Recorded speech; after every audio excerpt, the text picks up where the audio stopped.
Bentrovati a questo nuovo appuntamento con il lavoro a 360 gradi. Oggi partiamo parlando di un tema molto interessante, i simulidi. Che cosa sono? Sono dei moscerini molto fastidiosi che si sta cercando di eliminare grazie ad un progetto realizzato in partnership tra pubblico e privato, ma andiamo a scoprirlo assieme al conte Giuseppe Sigurtà che abbiamo incontrato per voi.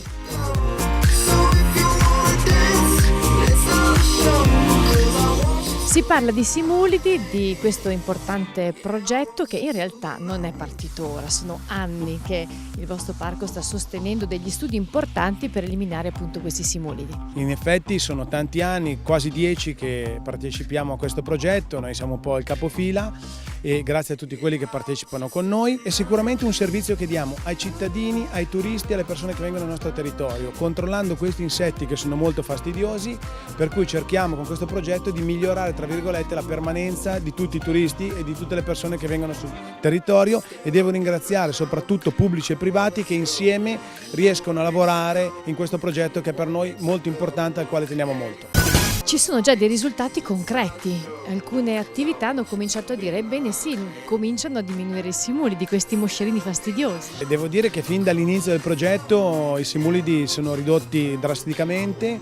Come dico sempre, il nostro obiettivo non è eradicare ma è controllare, per cui anche attività che hanno molto a che fare con l'acqua ne traggono grandissimo beneficio, perché come sappiamo questi insetti vengono attratti dall'acqua e dall'anidride carbonica. Grande successo, grande soddisfazione da tutti e speriamo di poter continuare anche oltre questi 3 anni in questo progetto molto importante.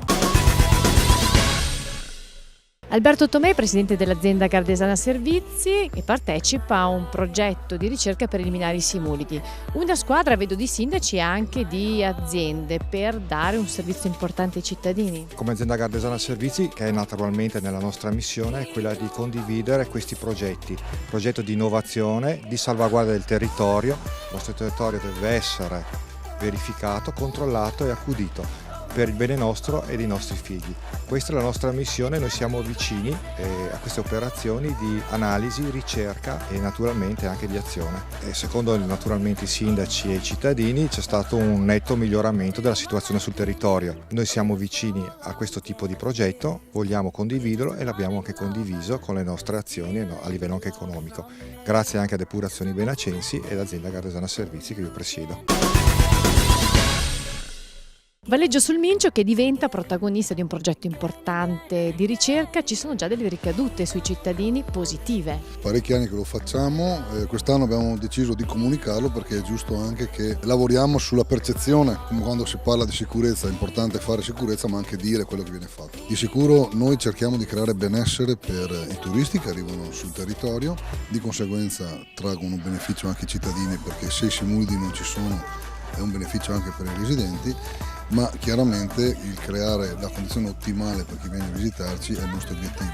Questo è uno dei progetti, non è l'unico, è un progetto nel quale abbiamo sempre creduto e visti i risultati continuiamo a sostenerlo. Una grande sinergia che porta a risultati importanti perché il turismo continuerà a crescere se garantiamo benessere a chi arriva, e noi che siamo nell'entroterra saremo un grande supporto al lago di Garda che comincia a essere magari un po' saturo da questo punto di vista. Ma andiamo proprio a scoprire il cuore di questa ricerca con Fabrizio Santi, appunto ricercatore. Che cosa si sta facendo in concreto, come è nata questa ricerca e quali sono gli obiettivi? Quando abbiamo identificato il problema, il primo punto era trovare un sistema per combatterli che fosse assolutamente biologico e rispettasse l'ambiente, perché a quel punto fondamentale è l'ambiente, è la salubrità dell'ambiente e anche delle acque ovviamente. Questo Bacillus thuringiensis, che è un bioinsetticida, un insetticida microbiologico come lo chiamiamo tecnicamente, e colpisce solo questi organismi ed è lo stesso che si può utilizzare per esempio per colpire le zanzare. Questa cosa che noi mettiamo è una tossina che viene attivata solo nell'apparato digerente di questi insetti perché hanno un'acidità ottimale per attivarla, tutti gli altri vengono risparmiati, quindi diciamo tutto l'ambiente viene preservato.